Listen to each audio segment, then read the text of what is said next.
कवि और अमीर आदमी। एक दिन एक कवि एक धनी व्यक्ति से मिलने गया।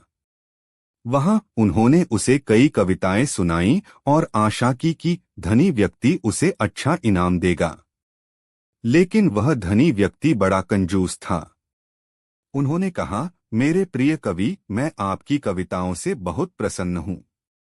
कृपया कल आएं, मैं आपको सचमुच खुश कर दूंगा। अगले दिन अच्छा इनाम पाने की आशा में कवि खुशी खुशी घर चला गया। अगले दिन वह उस धनी व्यक्ति के यहाँ गया। वहां धनी व्यक्ति ने कहा, माननीय कवि, जैसे आपने अपनी कविताएं सुनाकर मुझे प्रसन्न किया है, मैंने भी आज आपको आमंत्रित करके आपको प्रसन्न किया है। जैसे आपने मुझे कुछ नहीं दिया, वैसे ही आपको भी कुछ नहीं मिला। अब क्या यह हमें एक समान नहीं बनाता?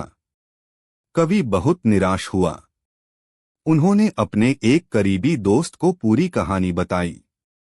उसके मित्र ने यह बात बीरबल को बताई। कहानी सुनकर बीरबल ने कहा, जैसा मैं कहता हूँ वैसा करो। तुम उस अमीर आदमी से दोस्ती करो और दोपहर के भोजन के लिए कथावाचक को अपने घर बुलाओ। साथ ही अपने दोस्त को भी आमंत्रित करो। बेशक मैं खुद वहां रहूंगा। कुछ दिनों बाद बीरबल की योजना के अनुसार कवि के मित्र के घर पर दोपहर के भोजन का कार्यक्रम रखा गया। जैसा कि पहले ही तय हो चुका था, अमीर आदमी निश्चित समय पर दोपहर के भोजन के लिए आ गया। उस समय बीरबल, कवि और कुछ अन्य मित्र आपस में बातें कर रहे थे। धीरे धीरे समय बीतता गया, लेकिन दोपहर का भोजन नहीं परोसा गया। मेहमान आपस में बातें करने में व्यस्त थे। आखिरकार अमीर आदमी ने अपना धैर्य खो दिया और कहा, दोपहर के भोजन का समय हो चुका है। क्या हम यहाँ दोपहर के भोजन के लिए नहीं आए हैं? दोपहर का भोजन? कैसा दोपहर का भोजन? बीरबल ने पूछा। अमीर आदमी ने गुस्से में कहा, वाट लंच से आपका क्या मतलब है? क्या हम यहाँ लंच के लिए इकट्ठा नहीं हुए थे? बीरबल ने उत्तर दिया, दोपहर के भोजन के लिए कोई निमंत्रण नहीं था। यह केवल आपको खुश करने के लिए था कि आपको दोपहर के भोजन के लिए आने के लिए कहा गया था। अमीर आदमी नाराज हो गया। उन्होंने गुस्से में पूछा, यह क्या है? क्या एक सम्मानित व्यक्ति को इस तरह से धोखा देना सही है? तुमने मुझसे झूठ बोला है। बीरबल हंसने लगे और बोले, मैंने कब कहा कि ऐसा व्यवहार सही है? लेकिन आपने इस कवि को धोखा दिया था कि कल आना, इसलिए मैंने भी आपको खुश करने के लिए ऐसा कहा। हमने सोचा कि शायद यह हमारे बीच सही व्यवहार था। सुसंस्कृत पुरुष। अमीर आदमी को अपनी गलती का एहसास हुआ और उसने कवि को एक अच्छा इनाम दिया। 20। अकबर का विवाह। सम्राट अकबर और उनकी महारानी अक्सर छोटी छोटी बातों पर आपस में झगड़ते रहते थे। एक दिन महारानी ने झगड़ते हुए कहा, तुम्हें यह साबित करना होगा कि तुम मुझसे सच्चा प्यार करते हो। इसलिए जैसा मैं चाहूं वैसा करो। तुम बीरबल को उनके पद से बर्खास्त कर दो और उनके स्थान पर मेरे भाई शेरखान को नियुक्त करो। बादशाह ने महारानी को समझाने की कोशिश की कि बीरबल को उसके पद से हटाना संभव नहीं है, लेकिन महारानी अपनी जिद पर अड़ी रहीं। तो अकबर ने कहा, तुम ही बीरबल से बात करो। बेगम ने प्रसन्न होकर कहा, मेरे पास एक विचार है। कल हम दोनों आपस में झगड़ा करेंगे। तब तुम बीरबल से कहना, यदि महारानी ने मुझसे क्षमा नहीं मांगी तो मैं तुम्हें तुम्हारे पद से हटा दूंगी। इस प्रकार दोष आप पर नहीं जाएगा। अगले दिन योजना के अनुसार सम्राट और महारानी आपस में झगड़ने लगे। क्रोध से तमतमाया सम्राट एक अलग महल में रहने चला गया। जब बीरबल बादशाह से मिलने गए तो बादशाह ने कहा, बीरबल, महारानी को मुझसे माफी मांगनी होगी, नहीं तो मैं तुम्हें तुम्हारे वर्तमान पद से हटा दूंगा। बादशाह की बात सुनकर बीरबल बादशाह के दरबार से बाहर आए और पहरेदार को बुलाया। उसने उसके कान में कुछ फुसफुसाया। फिर वह महारानी से बातचीत करने लगा। उसने उसे ऐसा आभास दिया मानो उसे सम्राट के साथ उसके झगड़े के बारे में कुछ भी पता न हो। कुछ देर बाद बीरबल के निर्देशानुसार पहरेदार अंदर आए और उनसे बोले, महाराज कह रहे हैं कि सब कुछ योजना के अनुसार हुआ है। वह अब बहुत अधीर हो गए हैं और चाहते हैं कि आप तुरंत उस व्यक्ति को साथ लाओ। बीरबल तुरंत वहां से जाने के लिए उठ खड़ा हुआ। महारानी ने पूछा, क्या बात है बीरबल? बीरबल ने उत्तर दिया, महाराज, मैं आपसे क्षमा चाहता हूँ, लेकिन मुझे उस व्यक्ति की पहचान उजागर करने की अनुमति नहीं है। और वह चला गया।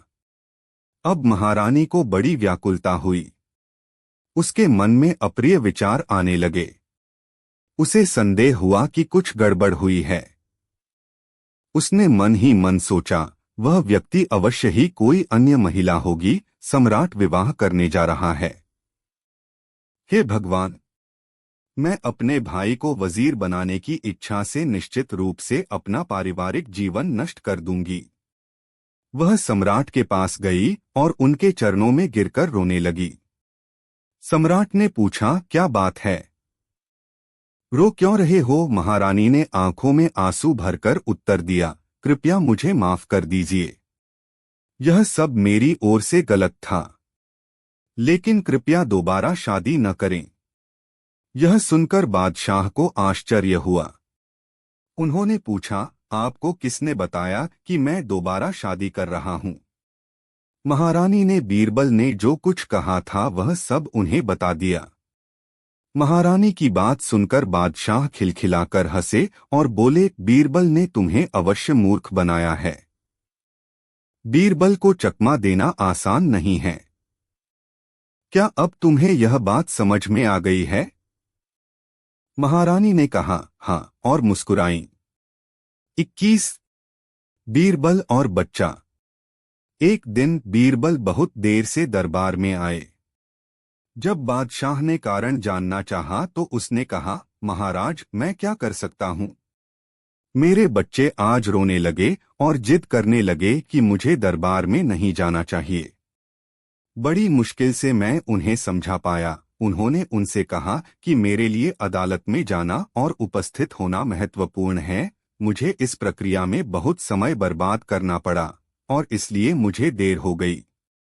बादशाह बीरबल के बहाने से संतुष्ट नहीं हुए और बोले, बीरबल, मैं आपसे सहमत नहीं हूँ।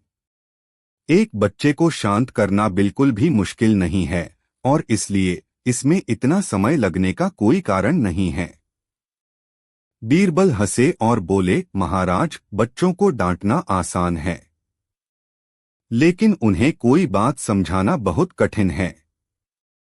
सम्राट ने कहा, मूर्खतापूर्ण बातें मत करो। किसी भी बच्चे को मेरे सामने लाओ और मैं दिखाऊंगा कि यह कितना आसान है। तब बीरबल ने कहा, ठीक है महाराज, मैं एक बच्चे की तरह व्यवहार करूंगा और आप अपने आप को मेरा पिता मानकर मुझे शांत करने का प्रयास करें और देखते हैं। तब बीरबल एक छोटे बच्चे की तरह व्यवहार करने लगे। उसने बादशाह को अजीब इशारे किए और एक छोटे बच्चे की तरह खेलते हुए दरबार में इधर-उधर दौड़ा। उसने अपना पुगरी फेंक दिया। आखिरकार वह बादशाह की गोद में बैठ गया और उसकी मूछें खींचने लगा। सम्राट ने कहा, नहीं मेरे बच्चे, ऐसा मत करो। एक अच्छा लड़का बनो। लेकिन बीरबल जोर जोर से रोने लगे। फिर सम्राट ने कुछ मिठाइयां मंगवाईं, लेकिन बीरबल फिर भी रोते रहे। सम्राट चिढ़ गया, लेकिन संयम बनाए रखने की कोशिश करते हुए उसने कहा, क्या तुम खिलौनों से खेलना चाहते हो? ये खिलौने ले लो। लेकिन बीरबल ने रोते हुए कहा, मुझे एक गन्ना चाहिए। बादशाह मुस्कुराए और एक गन्ना मंगवाया। जल्द ही गार्ड गन्ने का ढेर लेकर आए। लेकिन बीरबल ने रोना बंद नहीं किया। मुझे छोटे टुकड़ों में कटा हुआ एक बड़ा गन्ना चाहिए। तब बादशाह ने पहरेदारों से गन्ने को छोटे छोटे टुकड़ों में काटने को कहा। बीरबल ने और भी जोर से रोते हुए कहा, नहीं पहरेदार नहीं, तुम ही इसके टुकड़े टुकड़े कर दो। इस समय सम्राट बहुत परेशान हुआ, लेकिन उसके पास गन्ना काटने के अलावा कोई विकल्प नहीं था।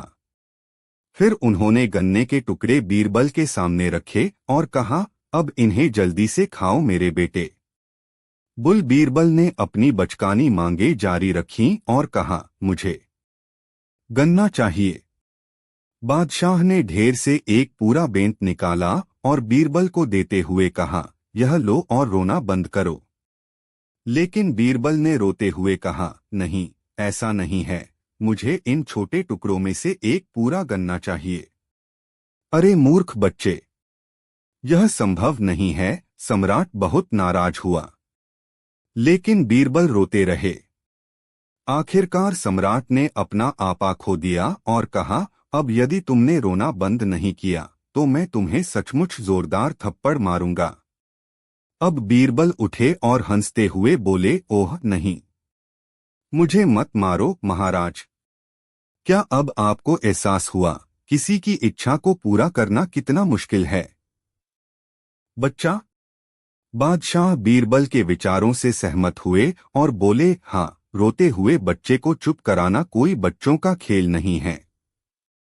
22 वर्तमान, अतीत और भविष्य।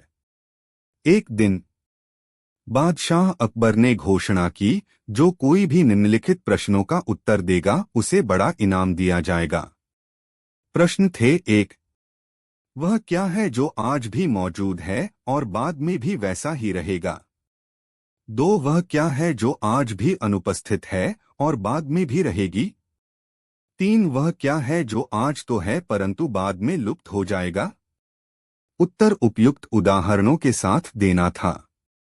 इन पेचीदा सवालों का जवाब बीरबल के अलावा किसी के पास नहीं था, जिसने बादशाह से कहा, महाराज, आपके सवालों के सही जवाब जानने के लिए यह जरूरी है कि आप और मैं दोनों शहर का दौरा करें। फिर बादशाह और बीरबल ने साधुओं का भेष धारण किया और शहर के बाजार में चले गए। बाजार में दोनों एक दुकान में घुस गए। बीरबल ने दुकानदार से कहा, हमें बच्चों के लिए मदरसा बनाने के लिए 1000 रुपए चाहिए। जब दुकानदार ने अपने मुनीम को पैसे साधुओं को देने के लिए कहा तो बीरबल ने आगे कहा, आपके पैसे लेते समय मैं आपसे जो भी छोटा रुपया लूंगा उसके लिए मैं आपके सिर पर जूते मारूंगा। ये बातें सुनकर दुकानदार के नौकर क्रोधित हो गए और बीरबल के साथ मारपीट करने के लिए आगे आए। लेकिन दुकानदार ने उन्हें चुप रहने को कहा और कहा, मैं पिटाई सहने को तैयार हूं, बशर्ते मुझे भरोसा हो कि मेरे द्वारा दिए गए पैसे किसी नेक काम में इस्तेमाल किए जाएंगे। इतना कहकर दुकानदार ने अपना सिर नीचे कर लिया और बीरबल को जूते मारने को कहा। बीरबल और बादशाह दोनों बिना कुछ बोले दुकान से चले गए। वे साथ चल रहे थे और रास्ते में बीरबल ने चुप्पी तोड़ी और कहा, देखिए मेरे भगवान, इसका मतलब है कि दुकानदार के पास आज पैसा है और उसका नेक इरादा उसे कल इनाम दिलाएगा, यानी भविष्य में। इसका मतलब है कि उसने अपनी मृत्यु के बाद स्वर्ग में अपना स्थान सुरक्षित कर लिया है, और इसका मतलब यह भी है कि आज उसके पास जो कुछ भी है वह कल भी उसके साथ रहेगा। तभी उनकी मुलाकात एक भिखारी से हुई। उन्होंने देखा कि एक व्यक्ति उसे खाना दे रहा था जो उसके लिए काफी था। बीरबल ने भिखारी से कहा, हमें कुछ खाना दो, हम भूखे हैं। लेकिन भिखारी ने उन पर चिल्लाते हुए कहा, बाहर निकलो बेवकूफो। तब बीरबल ने कहा, आपके दूसरे प्रश्न के उत्तर में यह भिखारी भगवान को प्रसन्न नहीं कर पाएगा। तो इसका मतलब यह है कि जो आज इसके पास नहीं है वह कल भी इसके पास नहीं रहेगा। कुछ समय बाद उन्होंने एक साधु को एक पेड़ के नीचे ध्यान में लीन देखा। बीरबल ने उसके सामने कुछ पैसे रखे, लेकिन साधु ने कहा, कृपया इसे ले लो, यह मेरे लिए गलत तरीके से कमाया गया पैसा है, मुझे यह नहीं चाहिए। अब बीरबल ने कहा, महाराज, इसका मतलब यह है कि अभी यह अनुपस्थित है, लेकिन बाद में यह मौजूद रहेगा। आज वह इन सभी सुखों की उपेक्षा कर रहा है, लेकिन कल वह इन्हें प्राप्त करने के लिए बाध्य है। और महाराज, चौथा उदाहरण आपका अपना मामला है। अपने पिछले जीवन के अच्छे कर्मों के कारण आप आज एक अच्छा जीवन जी रहे हैं और जीवन के सुखों का आनंद ले रहे हैं। आपके पास धन और कीमती सामान हैं। यदि आप अपना अच्छा शासन पूरा जारी रखते हैं और न्याय आपको बाद में भी मिलेगा, लेकिन यदि आपका आचरण कभी गलत हुआ तो आपको यह भविष्य के लिए सुरक्षित नहीं मिलेगा। बादशाह बीरबल के चतुराईपूर्ण और ईमानदार उत्तरों से बहुत प्रसन्न हुए। 23 राजसी आनंद। एक नौकर जो शाही शयन कक्ष में सम्राट का बिस्तर बनाता था, एक दिन उस पर कुछ देर लेटने के लिए ललचाया। फिर नौकर चुपके से उस पर लेट गया, लेकिन फिर वह इस डर से जल्दी से उठ गया कि कहीं कोई उसे देख न ले। लेकिन एक गार्ड ने पहले ही उसे बिस्तर से उतरते हुए देख लिया था। दुर्भाग्य से गार्ड और नौकर के एक दूसरे के साथ अच्छे संबंध नहीं थे, इसलिए पहरेदार तुरंत बादशाह अकबर के पास गए और उन्हें बताया कि नौकर ने क्या किया है। यह सुनकर बादशाह क्रोधित हो गए और आदेश दिया, कल सुबह उस नौकर को 20 कोड़े मारने की सजा दो। नौकर यह जानकर डर गया कि उसे ऐसी सजा मिलने वाली है। वह तुरंत बीरबल के यहाँ गया। वहां उन्होंने बताया, 14:07 दोपहर के 1:16 सुनील कुशवाहा 73181। बीरबल, ये क्या हो गया? बीरबल ने उसकी बात सुनी और कहा, जैसा मैं कहता हूँ वैसा ही करो और बिल्कुल भी चिंता मत करो। यह सुनकर नौकर खुश हो गया और महल में लौट आया। आधी रात को अचानक हलचल से सारा महल जाग उठा। कोई चिल्ला रहा था, रो रहा था। जल्द ही सभी लोग आकर उसके चारों ओर खड़े हो गए। उन्हें यह देखकर आश्चर्य हुआ कि जो व्यक्ति रो रहा था वह कोई और नहीं बल्कि वही सेवक था जिसे बादशाह ने सजा दी थी। उसने अपनी आंखें स्वर्ग की ओर उठाईं, गहरी आह भरी और कहा, हे भगवान, कृपया महामहिम पर दया करें। नौकर उदास होकर स्वर्ग की ओर इशारा करता रहा। दूसरे पहरेदारों ने सोचा कि शायद उस पर किसी बुरी आत्मा का साया है और उन्होंने उस पर पवित्र जल छिड़कना शुरू कर दिया। इस हलचल से सम्राट महारानी भी जाग गए। वे भी नीचे सर्वेंट क्वार्टर में आ गया। फिर भी नौकर नहीं रुका। रोना, कृपया क्षमा करें मेरे प्रभु, सम्राट पर दया करें। सम्राट को देखकर उसकी आंखों से आंसू बहने लगे। उसने रोते हुए कहा, महाराज, आपके लिए यह कितनी बड़ी सजा है। आपके मुकाबले तो मेरा कुछ भी नहीं है। सम्राट आश्चर्यचकित हो गए और बोले, कैसा दंड? बकवास मत करो। सेवक ने कहा, महाराज, मैंने सपना देखा कि मृत्यु के दूत यमदूत ने आपको एक खंभे से बांध दिया है और आपको कोड़े मार रहा है। मैंने यह देखा और यमदूत और आपके बीच कूदते हुए कहा, महाराज, कृपया मेरे सम्राट को कोड़े मत मारो, इसके बजाय मैं कोड़े खाने के लिए तैयार हूं। लेकिन यमदूत ने कहा, नहीं, इस आदमी को सजा अवश्य मिलनी चाहिए। आप तो उस पलंग पर केवल कुछ सेकंड के लिए ही सोए और आपको 20 कोड़े मारने की सजा हुई, जबकि ये बादशाह कई वर्षों से इसी पलंग पर सो रहे हैं। उसे 1000 गुना अधिक कोड़े मारे जाने चाहिए। यह कहकर नौकर फूट फूट कर रोने लगा। बादशाह चुप रहे और अपना दंड आदेश वापस ले लिया। वे इस नाटक के मंचन में बीरबल की भागीदारी के प्रति आश्वस्त थे। हाँ, अकबर बीरबल कहानियां 4:24 बीरबल और हाथी। एक दिन राज दरबार में एक व्यक्ति के कर्म और भाग्य पर बड़ी चर्चा चल रही थी। सभी का मत था कि भाग्य श्रेष्ठ है, लेकिन बीरबल का मत था कि मनुष्य अपने साहस से अपना भाग्य बदल सकता है। बादशाह ने बीरबल की परीक्षा लेने का निश्चय किया। उन्होंने एक हाथी चालक को बुलाया और कहा, देखो, बीरबल प्रतिदिन नदी में स्नान करने जाता है और जिस रास्ते से वह जाता है वह इतना संकरा है कि दोनों तरफ जाना असंभव है। जब बीरबल उस पर चले तो अपने एक को भेज देना सड़क के दूसरे छोर से हाथी। अगले दिन हाथी चालक एक हाथी को सड़क के दूसरे छोर पर ले गया।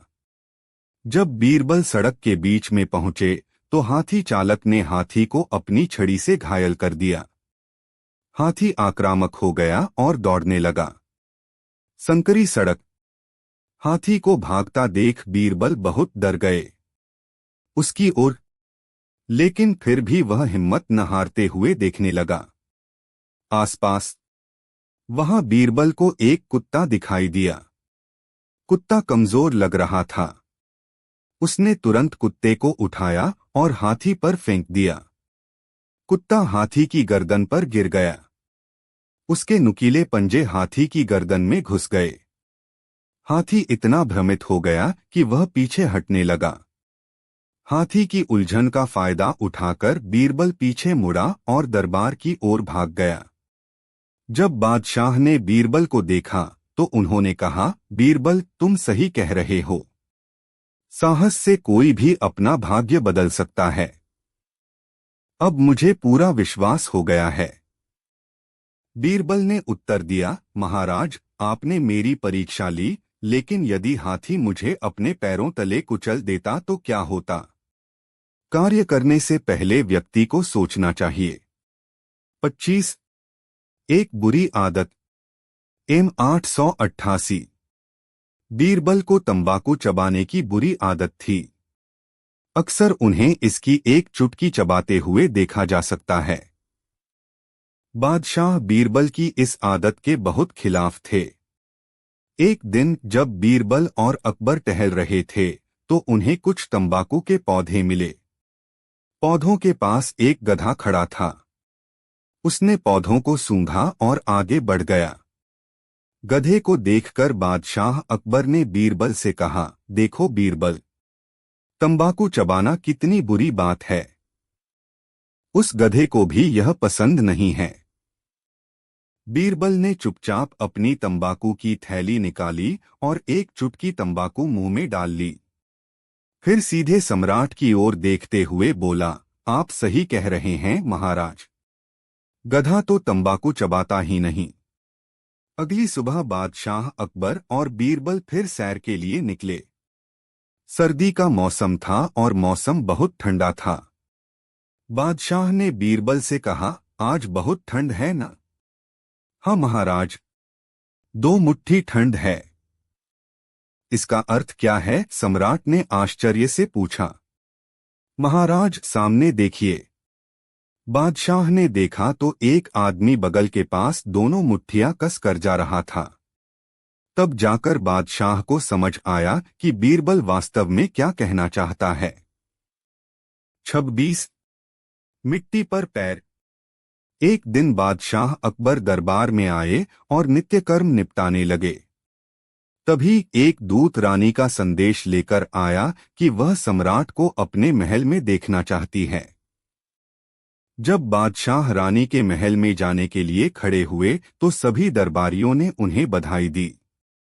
बीरबल की भी इच्छा थी, लेकिन ऐसा करते समय उन्होंने एक छुपी मुस्कान दी जिसे बादशाह ने देख लिया और उन्होंने इसे अपना अपमान समझा।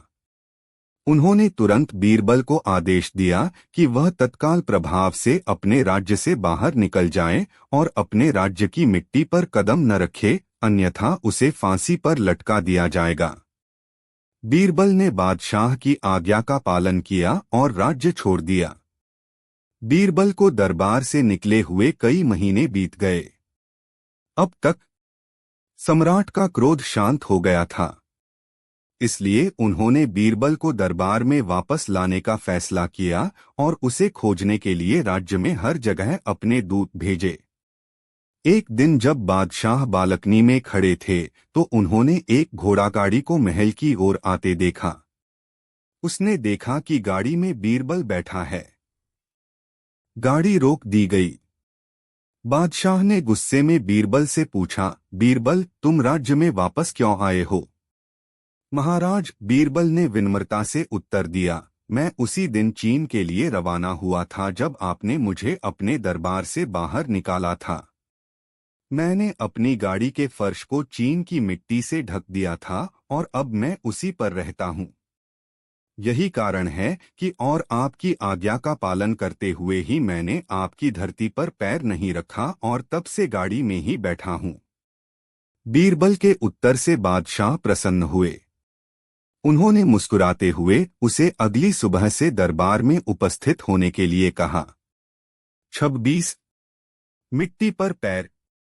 एक दिन बादशाह अकबर दरबार में आए और नित्य कर्म निपटाने लगे। तभी एक दूत रानी का संदेश लेकर आया कि वह सम्राट को अपने महल में देखना चाहती है। जब बादशाह रानी के महल में जाने के लिए खड़े हुए तो सभी दरबारियों ने उन्हें बधाई दी। बीरबल की भी इच्छा थी, लेकिन ऐसा करते समय उन्होंने एक छुपी मुस्कान दी जिसे बादशाह ने देख लिया और उन्होंने इसे अपना अपमान समझा। उन्होंने तुरंत बीरबल को आदेश दिया कि वह तत्काल प्रभाव से अपने राज्य से बाहर निकल जाए और अपने राज्य की मिट्टी पर कदम न रखे, अन्यथा उसे फांसी पर लटका दिया जाएगा। बीरबल ने बादशाह की आज्ञा का पालन किया और राज्य छोड़ दिया। बीरबल को दरबार से निकले हुए कई महीने बीत गए। अब तक सम्राट का क्रोध शांत हो गया था, इसलिए उन्होंने बीरबल को दरबार में वापस लाने का फैसला किया और उसे खोजने के लिए राज्य में हर जगह अपने दूत भेजे। एक दिन जब बादशाह बालकनी में खड़े थे तो उन्होंने एक घोड़ागाड़ी को महल की ओर आते देखा। उसने देखा कि गाड़ी में बीरबल बैठा है। गाड़ी रोक दी गई। बादशाह ने गुस्से में बीरबल से पूछा, बीरबल, तुम राज्य में वापस क्यों आए हो? महाराज, बीरबल ने विनम्रता से उत्तर दिया, मैं उसी दिन चीन के लिए रवाना हुआ था जब आपने मुझे अपने दरबार से बाहर निकाला था। मैंने अपनी गाड़ी के फर्श को चीन की मिट्टी से ढक दिया था और अब मैं उसी पर रहता हूँ। यही कारण है कि और आपकी आज्ञा का पालन करते हुए ही मैंने आपकी धरती पर पैर नहीं रखा और तब से गाड़ी में ही बैठा हूँ। बीरबल के उत्तर से बादशाह प्रसन्न हुए। उन्होंने मुस्कुराते हुए उसे अगली सुबह से दरबार में उपस्थित होने के लिए कहा। 27 खोजा के 3 सवाल। एक दिन सम्राट एक दरबारी से बात कर रहा था जो खोजा था। बादशाह ने बीरबल की बहुत प्रशंसा की। इससे खोजा बहुत नाराज हुआ। वह हमेशा अपने आप को सबसे बुद्धिमान व्यक्ति समझता था। वह गुप्त रूप से स्वयं मुख्यमंत्री बनना चाहते थे, लेकिन राज्य के मामलों पर बीरबल की पकड़ के कारण यह संभव नहीं था। लेकिन खोजा को जब भी मौका मिलता वह बीरबल के बारे में बुरा भला कहता। तो यही कारण था कि बादशाह बीरबल की प्रशंसा सुनकर वह बहुत क्रोधित हो गए। बीरबल को नीचा दिखाने के लिए उन्होंने कहा, महाराज, आप बीरबल को बहुत अधिक महत्व देते हैं और वह भी बिना कुछ लिए। बादशाह ने अपनी टिप्पणी का बचाव किया और कहा, लेकिन बीरबल किसी भी अन्य दरबारी की तुलना में अधिक चतुर है। कोई भी बीरबल के समान प्रश्नों का तार्किक और उचित उत्तर नहीं दे सकता है। तब खोजा ने कहा, महाराज, बीरबल को सबसे बुद्धिमान मानने का आपका आकलन मुझे तभी स्वीकार्य होगा जब वह मेरे 3 प्रश्नों के उचित उत्तर देगा, और तभी उसके लिए आपकी प्रशंसा उचित होगी। सम्राट मुस्कुराए और बोले, अच्छा, आपके प्रश्न क्या हैं? खोजा ने निम्नलिखित प्रश्न पूछे। 1 आकाश में कितने तारे हैं? 2 पृथ्वी का केंद्र कहाँ है? 3 इस धरती पर पुरुषों और महिलाओं की अलग अलग सही संख्या क्या है? खोजा के सवालों से बादशाह बहुत खुश हुए। उन्होंने तुरंत बीरबल को बुलाया। जल्द ही बीरबल दरबार में आए। बादशाह ने उसे खोजा के 3 प्रश्न दोहराए और कहा, देखो बीरबल, यदि तुम इन प्रश्नों का सही उत्तर नहीं दे पाए तो तुम्हें तुम्हारे पद से निलंबित कर दिया जाएगा। ठीक है महाराज, इन सवालों का जवाब देने में मुझे 6 घंटे लगेंगे। कृपया तब तक प्रतीक्षा करें। इसके बाद वह कोर्ट से चले गए। उसने अपने नौकर से एक भेड़ लाने को कहा जिसके शरीर पर बहुत सारे बाल हों। बीरबल उस बालों वाली भेड़ को लेकर बादशाह के पास गए और बोले, महाराज, खोजा के पहले सवाल का जवाब यह है कि इस भेड़ के शरीर पर जितने बाल हैं उतने ही स्वर्ग में तारे हैं। अगर आपको